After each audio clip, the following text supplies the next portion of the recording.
Si j'étais un instrument de musique, je souhaiterais être l'orgue, la fondue, un millefeuille,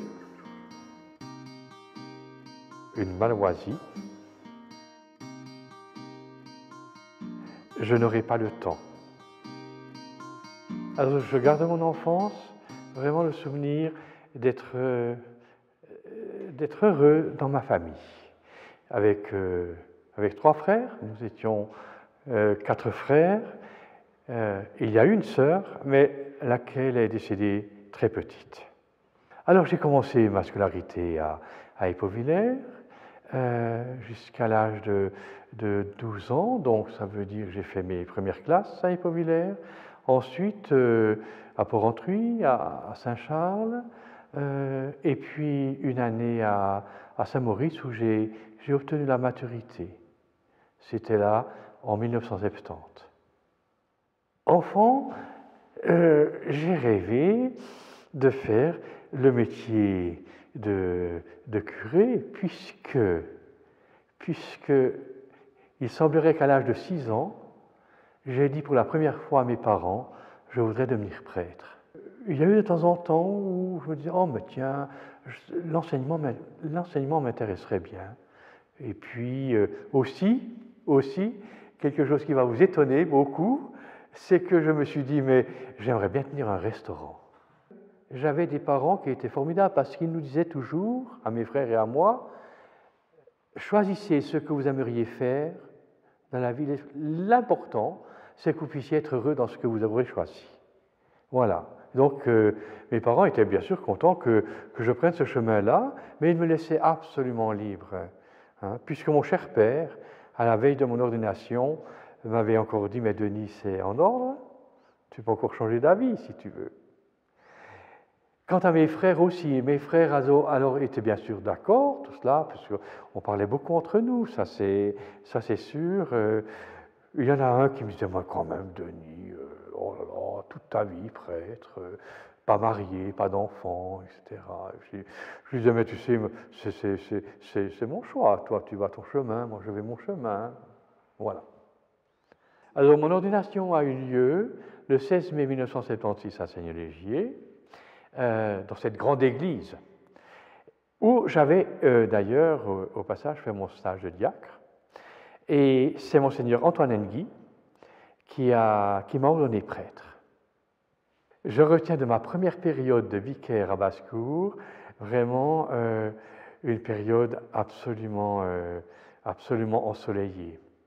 D'abord, j'étais vicaire à Basse-Cour pour Basse-Cour et le petit village de Berlincourt, c'est une même paroisse, et j'étais avec un prêtre qui était mon curé et qui était l'abbé Claude Nicoulin.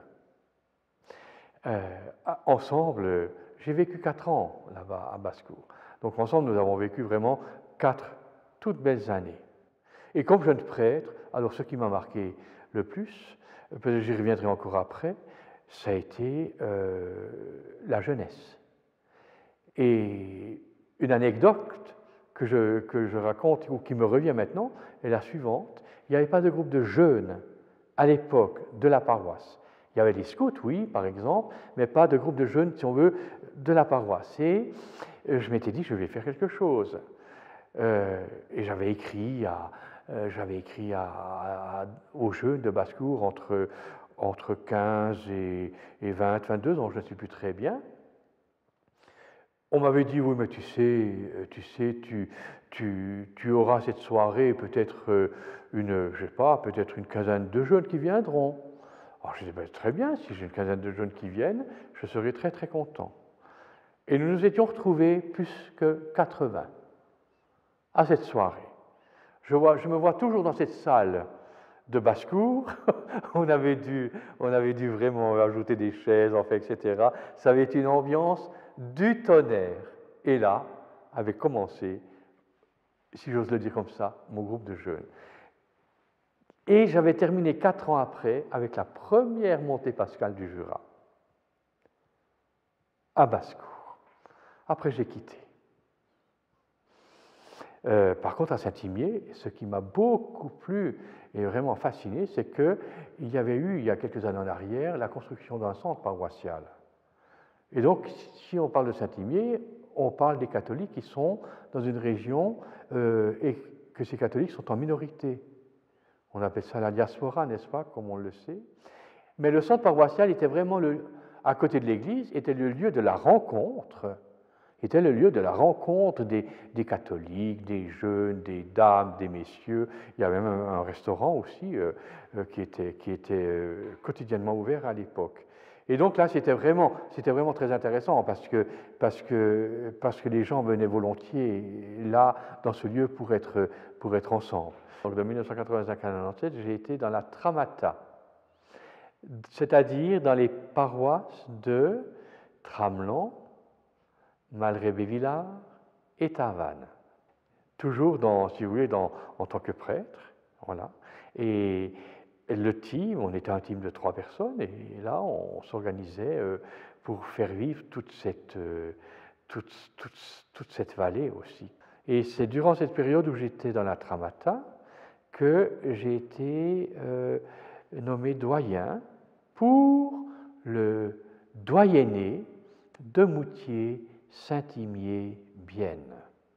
J'ai été vicaire épiscopal durant une brève période, c'est vrai, et là, j'avais bien sûr déménagé, j'avais quitté la Tramata pour venir m'établir ici à Delémont, ce qui fait que, en tant que vicaire épiscopal, je participais donc à la direction du diocèse jusqu'au jour où Monseigneur Courtecor, qui était alors évêque de Bâle à ce moment-là, m'avait appelé et m'avait demandé si je serais disponible pour devenir évêque auxiliaire de Bâle.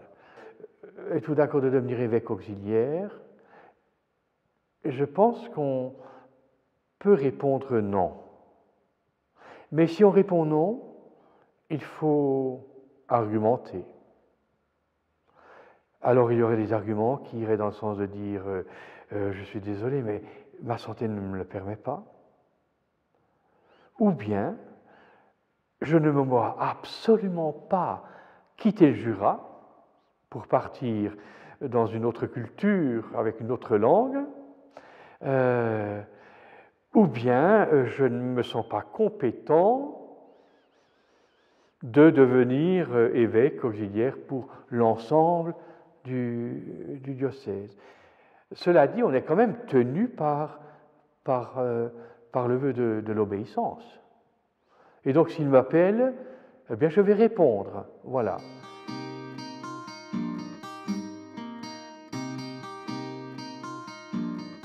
On parle d'un accident, moi je parle davantage d'une chute, parce que mon côté droit a été vraiment pas mal abîmé, enfin, contusion dans la jambe, etc. Et surtout le bras, n'est-ce pas, qui a été vraiment blessé et qui m'a valu quand même de passer entre 6 et 8 semaines avec un bras en écharpe et qui m'a immobilisé quand même pas mal, c'est-à-dire que je pouvais pratiquement rien faire.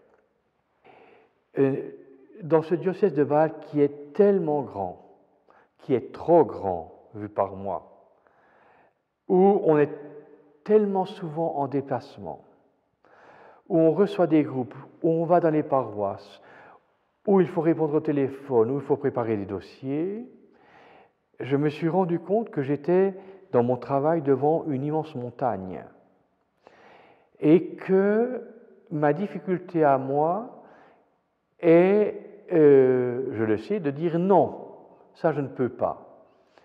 Mais quand on frappe à la porte, eh bien, il faut l'ouvrir. Et même dans ma famille, ou même des amis me disaient « Mais Denis, tu dois freiner ». Mais pour nous, c'est impossible. Et pour un agent pastoral qui a une vocation en lui et qui vit son ministère comme agent pastoral avec une vocation, avec le feu en lui, c'est aussi pour lui la même chose. C'est impossible de freiner.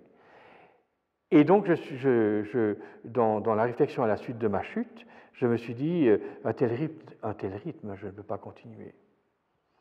Alors, j'ai deux solutions. La première, c'est de me dire, je continue comme ça mon ministère jusqu'à 75 ans, ou je demande vraiment au Saint-Père qu'il accepte ma démission. Une belle mission, mon cœur est plein, vous savez. Depuis quelques jours, je n'arrête pas de dire merci au Seigneur pour tout ce qu'il m'a donné de vivre. Et les difficultés, parce que oui, ben voilà, n'est-ce pas, c'est pas évident hein, de vivre l'épiscopat, mais les difficultés, tout ce qui peut survenir de dur, etc. Aussi pour moi maintenant de pouvoir le déposer gentiment. Ce diocèse de Bâle, le diocèse, je l'aime énormément. C'est impressionnant les richesses qu'il y a. Ensuite, je partirai donc à Baldec, au couvent de Baldec, qui est dans le canton de Lucerne. C'est que pour moi, le moment est venu maintenant de me poser, de m'arrêter pour plus de prières, plus de méditation, plus d'adoration, plus d'études, plus de réflexion. J'aimerais pour moi-même un peu écrire. Mon Jura, je l'aime. Mes racines, elles sont là. Mon Clos du Doubs, Épauvillers. Et j'ai encore de la famille là, bien sûr. Le Jura, c'est le lieu où je reviendrai toujours. Ça c'est clair. J'ai 3 envies dans ma retraite que je souhaiterais pouvoir réaliser. La première, c'est d'ouvrir à nouveau la Bible et de repiocher dans la Bible comme je l'ai fait quand j'étais étudiant. Deuxièmement, je voudrais continuer d'apprendre une langue. Je n'ai pas eu l'occasion d'étudier l'anglais. L'anglais aujourd'hui, c'est indispensable. Et troisièmement, quand j'étais jeune, je jouais de l'orgue. J'étais même organiste à Épauvillers, dans mon petit village. J'ai eu accompagné, n'est-ce pas, le chœur mixte, le chœur d'hommes et après le chœur mixte, pendant quelques bonnes années. Et j'aimerais pouvoir reprendre la musique. Mon regard sur les jeunes d'aujourd'hui est un regard qui est à la fois plein d'espérance et avec beaucoup de moments de tristesse. Plein d'espérance parce que, et ça je le retiens de mon temps comme évêque auprès de la jeunesse, c'est incroyable la richesse qu'on peut découvrir chez les jeunes quand on a l'occasion ou la possibilité d'être avec eux d'une manière, personnelle ou dans des groupes. Quand on a vraiment la possibilité d'être avec eux. Il y a une richesse immense. Et donc, je me dis que les jeunes ont des possibilités aujourd'hui pour réaliser leur vie, des talents, ça veut dire, des dons même, et que s'ils mettent cela un peu à profit, ils peuvent vraiment réaliser une existence belle et positive dans un monde qui n'est pas facile. Avec beaucoup de moments de tristesse, donc mon regard, parce que, hélas, trop de jeunes sont laissés à eux-mêmes. Le plus grand défi pour moi aujourd'hui,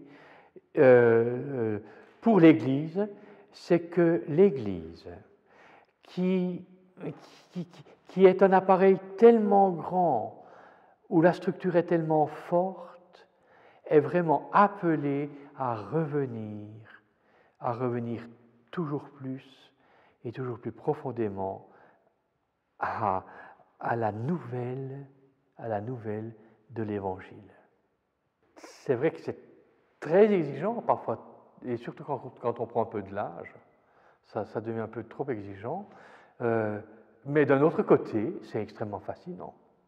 Et quand on m'a posé la question tout à l'heure, quelle est ma prière quelle est ma prière préférée? Pour moi, c'est celle de Charles de Foucault.